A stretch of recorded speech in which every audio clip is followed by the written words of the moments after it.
خزه سرسایه په خاون نه د واجب، دا به په خپله ورکي. مثال په دی واجب ده، په بالغ بچی واجب ده. او که یو سړی ورکوي نو ورکولی شي. دې مطلب دا نه دی چې ورکولی نه شي.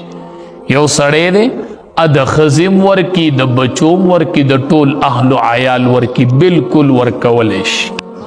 دا سرسایه به علي څوکو چې د کم کس سره دغه نصاب نه موجود نو دی غریب شو، چې د 52 تولو دا 1,33,000 خواوشه، دا پیسې ورسره نشته، دای چاته قرض نشته، د دې ورسره ساماني تجارت نشته، د دې ورسره د ضرورت نه زائد څیزونه نشته، نو شریعت دته غریب وایي. ښه د شریعت په اصطلاح کې دی غریب دی. اگر که د خپل کور شته، کور خپل لی، خو چې د سره دغه نشته نو دته شریعت غریب وي، نو دې سرسایه اغستلی شي. او چې دغه نصاب ورسره پوری نو په ده باندې سرسایه بیا اغستل د ټیک نه دی. ګورې دی مالدار دی او مالدار سړی به سرسایه نه دی. ښه مطلب دا سرسایه ورکول چې پچا واجب دی نو اغلی اغستل بیا جائز نه دی، چې سرسایه په واجب شو خدای مالدار شو. او یو سړی سره نصاب پورا نه دی، غریب دی، وی زه سرسایه ورکوم، نه که ورکوي نو ښه خبره ده، خو د شریعت د طرف نه پې واجب نه ده. بعضې سړي سره د بچو د نفقې پیسې نه او دی رالګي سرسایه ورکوي، نو ته چې 1500 روپۍ سرسایه ورکوي واجب نه ده، نو په دې باندې بچو له نفقه ولې نه راوړي، و بچو له پې اوړه ولې نه راوړي. نو چې کم کسان مستحقین دی هغه الی، بعضې زنانه خلق ناپوهي 1.5 لاک او 2 لک روپۍ ورسره او د خلکو نه سرسایې راټولوي.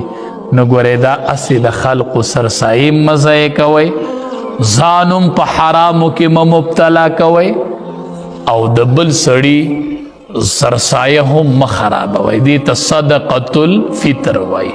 نو پکار دا ده چې د مخکې نه ورکړلی شي، د چا څه ضروریات دي هغه پې ځان له خپل ضروریات پوره کړي. د 52 تولو قیمت نن سبا دیسې 1,33,000 یا 34,000 خواوشا رغیږي، خو نرخ کله خیږي کله کمیږي. خو د وخت سره معلومات کوئ 52 تولی سپین زر نن سبا ریټ 1,33,000 خواوشا رغیږي. نو چې د یو سړي سره 1,33,000 34,000 خواوشا روپۍ وي، یی دا چاته قرضی، یی دکان دی د دې دی، یا ورسره د ضرورت نه زائد څیزونه دي، د هغې قیمت دې ته رسیږي، نو دا سړی په شریعت کې مالدار دی، په ده باندې سرسایه واجب ده. د باندې خپله سرسایه او د خپل نابالغه اولاد سرسایه په ده باندې واجب ده. دی بخپل سرسایم ورکی او د نابالغ اولاد بمور. د بالغ اولاد سرسایه په پلار نه د واجب